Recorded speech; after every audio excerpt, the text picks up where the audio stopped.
Hi guys, how are you all today evening? Good evening. Today in the morning, in my previous video, we talked about genius and talent and how genius possesses an ordinarily talented person, whether male or female, and how it changes the life of that particular person. In this video, I would like to proceed further. Let us think or take it that possession of genius is not a spiritual thing but an absolutely material thing. This I say because sometimes genius tends to leave the person who the genius possesses for a temporary period. In other cases, there are several instances where a particular person excelled in his or her talented and chosen profession besides or despite being ordinary. I have always thought about how this is possible. I thought about genius, about working through the mind, and so on. But I found that if a particular person is in the divine birth category, and when a person who is in a divine birth becomes a siddha or somebody qualified from birth, and if that person hence or because of his or her being qualified in such a manner with a divine birth activates his or her kundalini, then the place or the station that the kundalini serpent reaches and positions itself becomes that particular divine birth person his or her place or profession to excel. For example, if the kundalini has been activated by the living entity through kundalini yoga and hatha yoga, and the serpent reaches the first stage or station called the Muladhar chakra, then this person excels in everything that is physical and sportsmanlike. This person becomes an epitome of health and strength. I'll give you a few examples. Kindly think about Soham Swami or Tiger Swami, a monk who lived a year or some years before Yogananda Paramhansa. Lord monk Yogananda Paramhansa has mentioned in his book about Soham Swami. Yogananda Paramhansa says that Swami Soham mentioned to Yogananda Paramhans that he himself gathered health and strength only by thinking about health and strength permanently. That means that the monk Soham Swami had used his brain to gather or to increase his bodily health or strength. In that case, this can be called a divine birth. Similarly, Soham Swami's first disciple,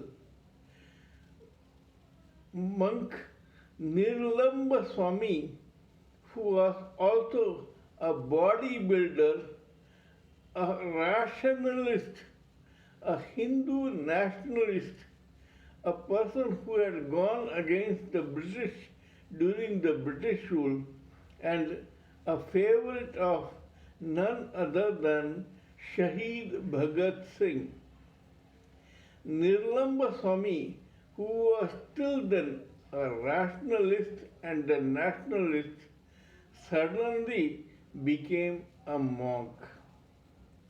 Similarly, Sri Aurobindo Ghosh, who was born into a family of civil servants and who was supposed to have been a civil servant, tried to become a lawyer, then became a nationalist, a terrorist, and he was one of the prime accused in the Alipur bomb blast case.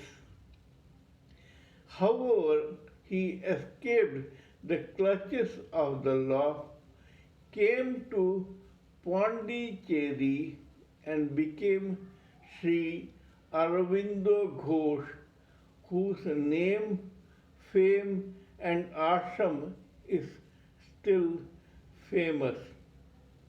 There are numerous instances where very violent people became very holy, humble, religious, divine, self-realized souls.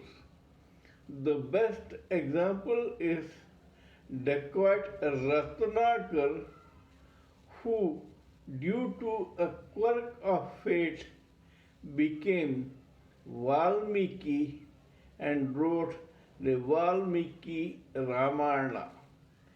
Similarly, there was one very great general or called Karikalan in South who suddenly became spiritual and thus became none other than Tirumanjai Alvar, a demigod who spent all his lifetime worshipping God and trying to become self-realized, liberated, delivered, and ultimately found the route to go back to Godhead. Even in the material world, there are instances of some people who were otherwise ordinary but who excelled in their physical prowess. The first example is Indian pocket Hercules Manohar Aik. This person, who was born in 1912 in very humble circumstances, was crowned pocket Hercules by the British because he won the short people's category in that time's bodybuilding competition. Manohar Haik was only 4 foot 11, yet his name appears in the Guinness Book of World Records as Pocket Hercules. This man continued to do bodybuilding till the age of 95 and died ultimately at the age of 103. Similarly, Louis Cyr, a French Canadian who was only 5'8" tall, is supposed to be the strongest man in the world because he lifted a bench in which 18 people, full grown men and women, were sitting, and this man lifted this bench with them up to his shoulder level. Similarly, he lifted 500 kgs with his hands. Similarly, there was another bodybuilder or strongman whose name is Mariusz Komanewski from Poland. This person is only 6'1", but he has won 6 strongman international medals in his lifetime, where others who were bigger and huger than him have repeatedly failed.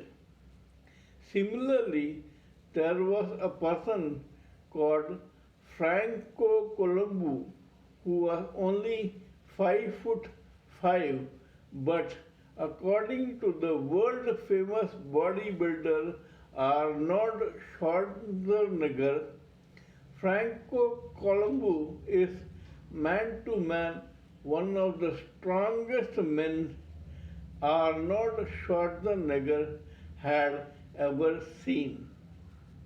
Similarly, there are many instances where people from quite humble or poor background have gathered health and strength to such an extent that they became legends in the international history and annals of history. These are cases where the persons were probably inadvertently blessed with divinity, and so they achieved the impossible. Kindly let me know what you think about my discourse about this subject, and if you like my channel, please subscribe to my channel and press the bell icon so that I can keep informing you about my other videos. Please pardon me for all my mistakes in appearance, diction, spelling, grammar, etc. because when I am talking to you on a material or spiritual plane, I am concentrating only on that subject, and hence I cannot distract myself towards frivolous matters. Till we come together in my next video, it is good night and goodbye.